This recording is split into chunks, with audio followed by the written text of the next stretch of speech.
예. 이제 앵커님이 말씀하시는 이 논쟁에 있어서 뭐가 가장 큰 사람들의 쟁점이냐면 10월 3일 이후에 우리가 가보지 않은 미래입니다. 사실은. 저는 일리 있다고 생각해요. 100번 양보해서 저는 보아스코 전면 폐지가 다 틀리다고 생각하지는 않아요. 예. 저는 거기에 동의하지 않지만 알겠어요. 그러면 각자 믿고 있는 거의 신념화된 이 지금 이론 때문에 부딪히는 거거든요. 그러면 난 신념이 없어.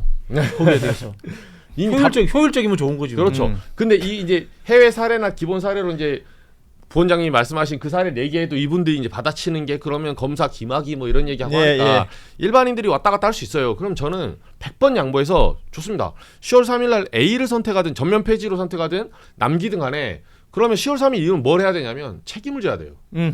아니 책임을 져야 되는 거는 그럼 이거 책임 안 지고 이 주장을 한다고요?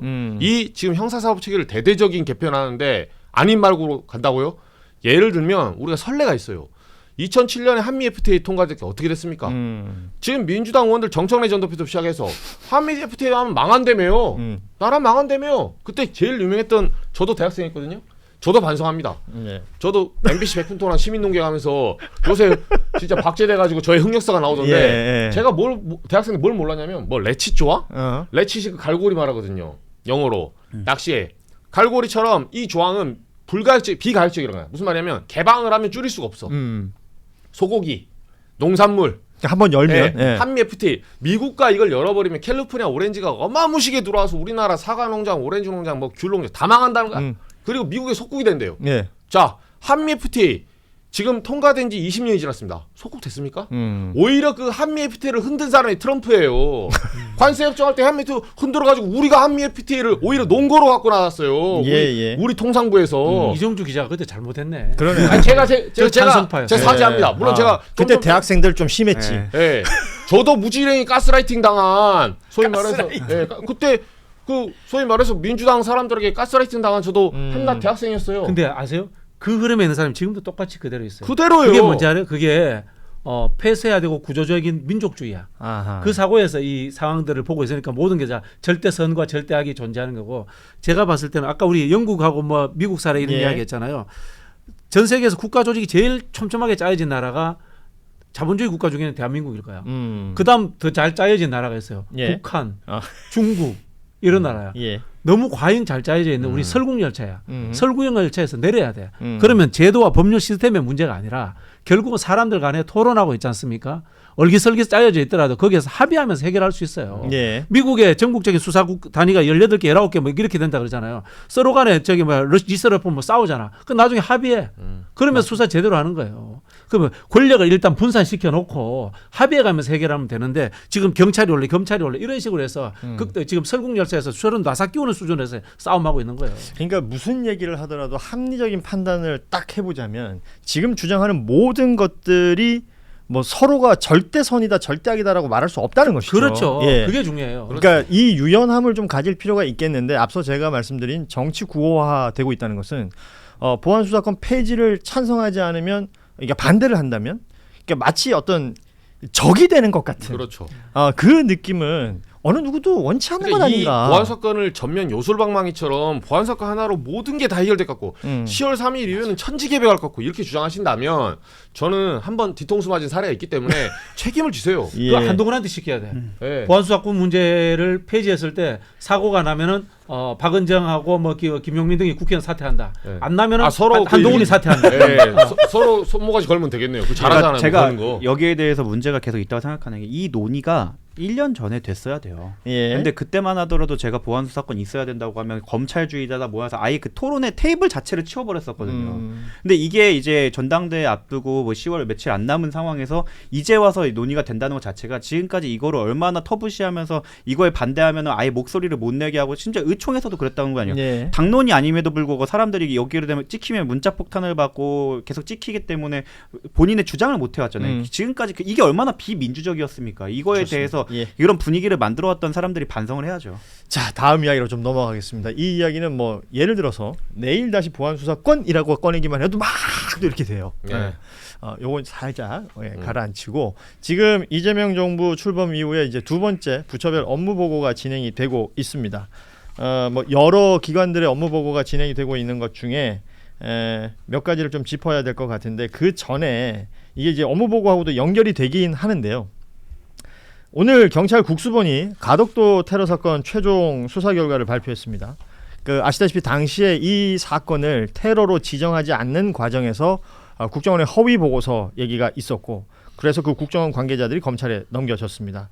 뭐 구체적인 내용들까지 안 짚더라도 이 정도의 맥락을 알고 다음으로 보자면, 그 왜 김건희한테 이완 화백의 그림을 줬던 김상민 전 검사, 그러니까 창원에 출마하고 싶었으나 그 뜻을 이루지 못하자 국정원에 이제 법률특보로 갔었잖아요. 그때 이 사람이 이 서류를 작성하는데 관여를 했고, 그 관여한 내용 중에 이 범행에 쓰인 칼을 카터 칼이라고 이제 기재를 했다는 거 아니에요. 그 축소시켰다. 라는 것이고, 그리고 이게 당시에도 여러분 기억하시겠지만 저도 방송에서 얘기할 때 처음에는 뭐 조그마한 칼, 카터 칼, 그리고 이제 뭐 열상 이런 표현들을 쓰면서 뭔가 사건을 축소시키는 별거 아닌 일처럼 만드는 그런 상황들이 있었다는 겁니다.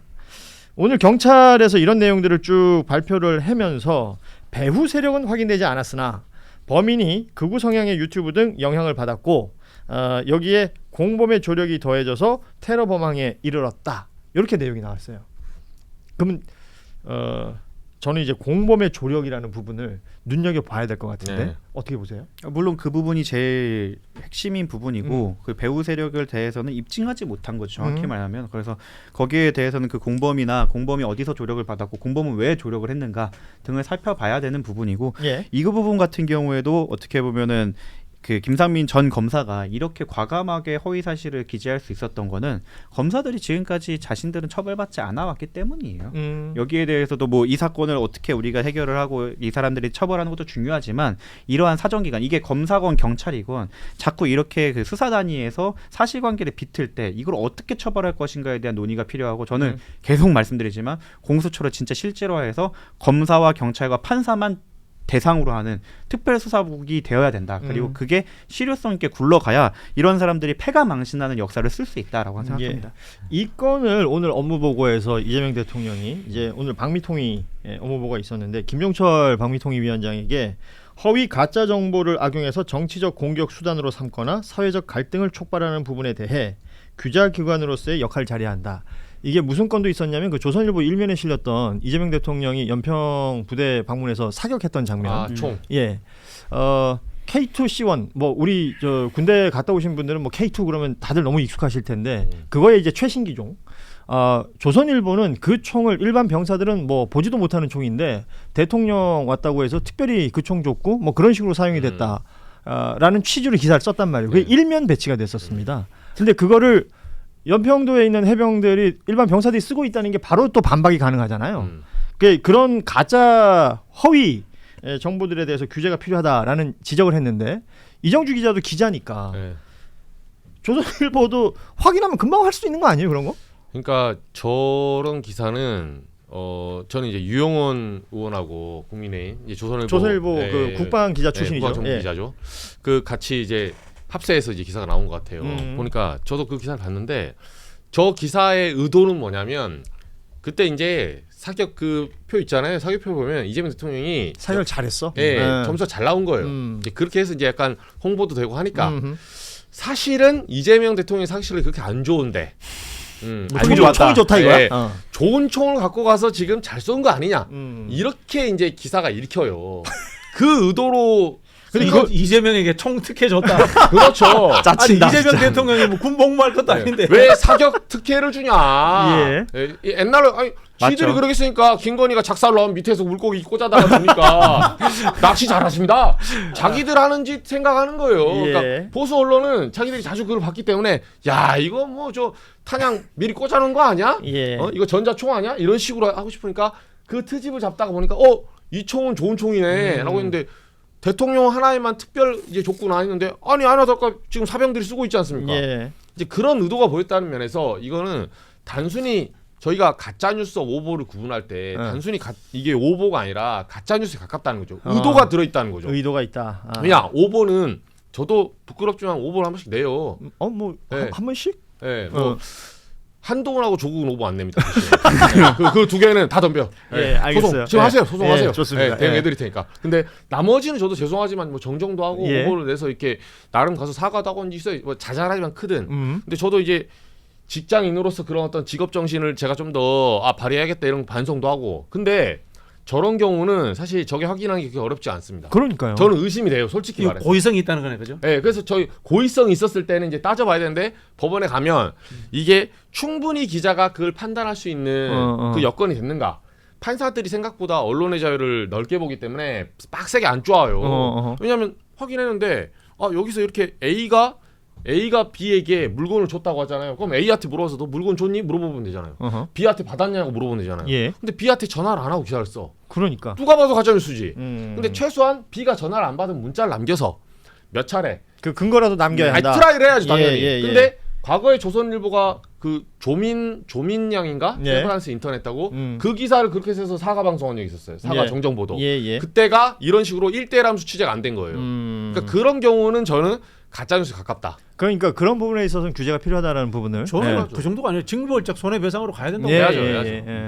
그러니까 언론 개혁이라는 그 큰 단위의 표현들을 쓰지만 사실 그러니까 기자들이 취재를 하다가 일정 부분 틀린 부분들이 바로잡아지는 과정들은 있을 수 있는 일인데 그게 아니라 어떤 고의성을 가지고 그것을 왜곡해서 뭔가 방향성을 두고 기사를 쓴 부분 이런 것들에 대해서는 무언가 대책이 있어야 된다. 지금 우리 JYP 말씀처럼 징벌적 손해배상 해야죠. 뭐 이런 부분들까지도 얘기가 지금 나오는. 왜냐면 저런 기사는 통상 제가 추측컨대 저도 업계의 사람이지만 저게 그러면 다 나이대가 그래봤자 20, 30대, 40대 초반까지 기자가 평기자들이 쓰거든요. 나머지는 데스크 올라가잖아요. 예. 저게 저 평기자가 써서 나오고 기사겠냐고요. 데스크의 의도가 담겨 있다는 거죠. 데스크들은 M16까지밖에 못 만져봤거든요. 왜 저는 고의가 추단되냐고 하냐면 이거 그냥 구글에 지금 보급 현황 한번 치면 나왔을 내용이기 때문에 보급 현황도 아니야. 저 총 이름만 쳐도 그러니까 K2C1 치면 병사들이 들고 있는 게 나와. 그러니까요. 그러니까 이거는 사실상 본인의 그 기자로서의 책무를 거의 방기하다시피 했기 때문에 이건 고의로 추단되는 것이 맞죠. 그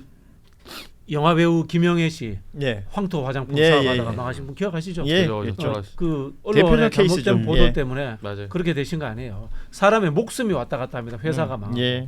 이 대표적 케이스로 김영애 씨 얘기 참 많이들 하는데 이게 사실 우리나라에서 바로잡아지지 않고 계속 유지가 되고 있다는 겁니다. 그러니까 그래서 언론을 또 하나의 권력으로 보는 것이고 그렇다면 이거 언론이라는 게 우리가 그냥 통상 생각하기에는 언론이 사회를 보는 창이다 이렇게 얘기하지만 그게 아니라 언론사들이 자신들의 이익을 위해서 무언가를 해댈 때 그때의 어떤 견제 말이에요. 이게 지금 뭐 방위통위도 있고 위원회도 있고 국가기관도 있고 한데 뭔가 통상 어떤 정권이 들어서면 그 정권에 유리한 방향으로 가면 이게 또 아무 일 없는 것처럼 진행되는 경우들이 있었단 말이죠. 여기에 대한 반성 이건 꼭 해야 된다.